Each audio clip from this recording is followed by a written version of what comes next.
Direction Londres, où la vidéosurveillance a pignon sur rue. Mathieu, bonjour. Les citoyens britanniques sont filmés à longueur de journée dans la capitale.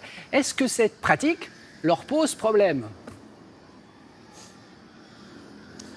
Oh oui, ça fait débat. Bienvenue dans l'exception dont parlait tout à l'heure Arnaud Miguet.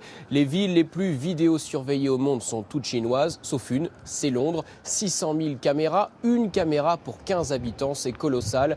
Un Londonien est filmé en moyenne 300 fois par jour. La vidéosurveillance est très largement utilisée dans l'ensemble du Royaume-Uni. Les Britanniques y sont habitués, mais il y a quand même des controverses, car la vidéosurveillance, elle s'accompagne parfois de la reconnaissance faciale. En clair, vous n'êtes plus seulement filmé, la caméra reconnaît également votre visage et c'est précisément cela qui soulève des questions parce que cette technologie, elle a pris tout le monde de court, les citoyens comme les parlementaires. Le cadre juridique n'est pas toujours très précis, il n'est pas toujours respecté. C'est Chloé Duval qui vous explique tout cela. Et si votre visage était scanné lorsque vous vous baladiez et comparé en direct à une liste de personnes recherchées ? Ce scénario ne relève plus de la science-fiction, c'est déjà une réalité dans certains lieux au Royaume-Uni. Mais le sujet fait toujours débat, d'abord au sein de la population. Si vous n'avez commis aucun crime, alors vous n'avez pas à vous inquiéter de la reconnaissance faciale. Ah, c'est délicat, c'est quelque chose de nouveau. On devrait vraiment se poser des questions là-dessus et débattre. Je pense que ça va transformer le pays en un État totalitaire et ça va compromettre nos libertés en tant que citoyens. La polémique a même pris une tournure juridique au Pays de Galles. En 2017, après avoir été filmé par la police à son insu selon lui, ce simple citoyen, Ed Bridges, a porté plainte. Voilà ce qu'il racontait alors. Je marchais avec mon sandwich sur une avenue commerçante de Cardiff. Il y avait un fourgon de police, mais aucun panneau, aucun agent donnant des informations. Donc le temps que vous soyez suffisamment prêt pour lire « technologie de reconnaissance faciale » sur le fourgon, vos données biométriques avaient déjà été scannées et capturées. Et ça m'est apparu comme une violation fondamentale de ma vie privée. En août 2020, la justice britannique lui a donné raison. Désormais, les autorités doivent avertir le public lorsqu'elles utilisent la reconnaissance faciale dans un lieu. Mais pour Ed Bridges, la protection des données reste insuffisante.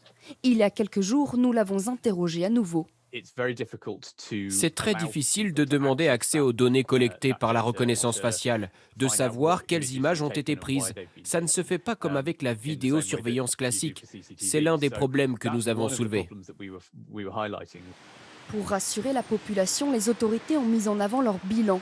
61 arrestations au Pays de Galles grâce à la reconnaissance faciale.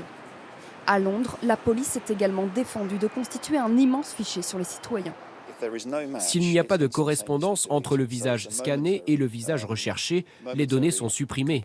C'est une comparaison instantanée. Les seules images qui sont conservées sont celles où il y a une alerte. Dans ce cas, elles ne seront gardées que 31 jours au maximum. Mais aucun de ces arguments n'a empêché le débat de gagner la sphère politique.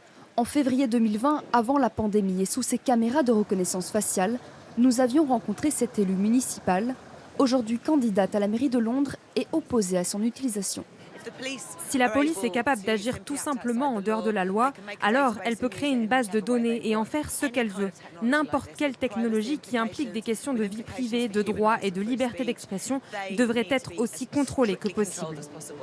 Ces derniers jours, une controverse a justement montré que les contrôles restent insuffisants, notamment dans les lieux privés. Une chaîne de supermarchés s'est ainsi constituée, sans en informer ses clients, une base de données avec les visages des personnes ayant commis des vols ou des agressions dans ces magasins.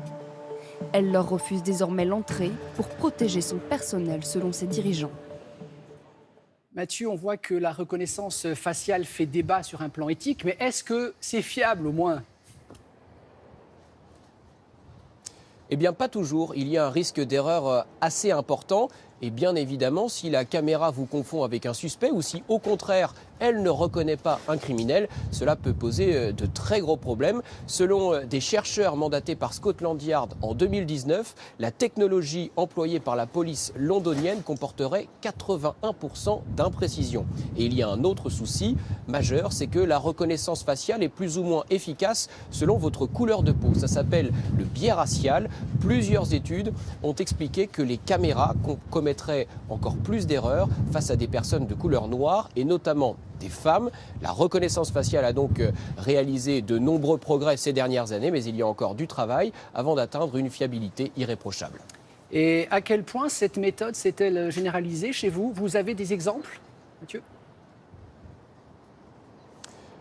Ah oui, la reconnaissance faciale, ce n'est pas seulement l'outil de la police. Vous en trouvez presque partout ici au quotidien. Il y en a par exemple dans les supermarchés pour estimer l'âge d'un client qui achèterait de l'alcool, plus ou moins 25 ans. Alors dans ce cas-là, la caméra, elle est installée juste au-dessus de la caisse automatique. Vous en trouvez aussi de manière plus improbable dans des bars. Et oui, on a découvert cette technologie il y a quelques mois lors d'un tournage. La caméra permet de savoir quel client est arrivé en premier au comptoir et donc qui il faut servir en priorité. Alors ça évite de jouer des coudes pour avoir son verre, ça aide aussi le serveur dans son travail, parfois difficile lorsqu'il y a de la foule, mais est-ce que c'est vraiment nécessaire? Ça c'est évidemment une autre question. La reconnaissance faciale est également utilisée dans des casinos, dans des musées et dans des stades, donc vous le voyez, l'éventail est de plus en plus large.